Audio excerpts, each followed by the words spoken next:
প্রতিবছর খারিফ মৌসুম এলেই ওমানের ধোপার পরিণত হয় এক জনপ্রিয় পর্যটন কেন্দ্রে। শীতল আবহাওয়া, কুয়াশায় ঢাকা পাহাড় আর সবুজের টানে লাখো লাখো মানুষ ছুটে যান সেখানে।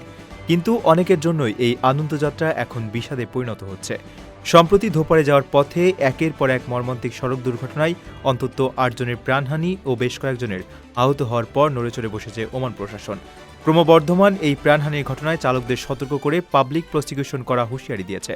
অতিরিক্ত গতি, বেপরোয়া যান চালনা এবং ড্রিফটিংয়ের মতো অপরাধের ক্ষেত্রে এখন থেকে কঠোর আইনি ব্যবস্থা নেওয়া হবে।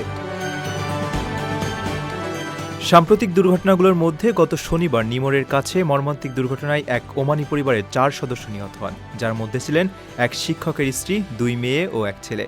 এর আগে জুলাইয়ের শুরুতে কার্ন আল আলম এলাকায় গাড়ি উল্টে ২ সৌদি নাগরিক নিহত হন এবং রোববার মিরবাতের কাছে ২ গাড়ির সংঘর্ষে আরও ২ জনের মৃত্যু হয়।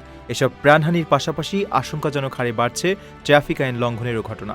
পুলিশ ইতিমধ্যে ঘণ্টায় ২০০ কিলোমিটারের বেশি গতিতে গাড়ি চালানোর অভিযোগে বেশ কয়েকজনকে গ্রেপ্তার করেছে। পাবলিক প্রসিকিউশনের কর্মকর্তারা জানিয়েছেন, চালকদের এক মুহূর্তের খামখেয়ালিপনা একটি পুরো পরিবারকে ধ্বংস করে দিচ্ছে। ওমানের ট্রাফিক আইন অনুযায়ী মানুষের জীবন বা সম্পত্তি বিপন্ন করে এমন গতির জন্য সর্বোচ্চ ২ বছরের কারাদণ্ড অথবা ৩,০০০ রিয়াল পর্যন্ত জরিমানা হতে পারে।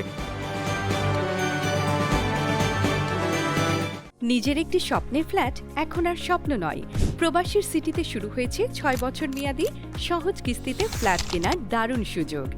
এক ঠিকানায় আধুনিক জীবনযাপনের সব সুবিধা, নিরাপদ, পরিকল্পিত ও বিদেশের মতো স্মার্ট পরিবেশ।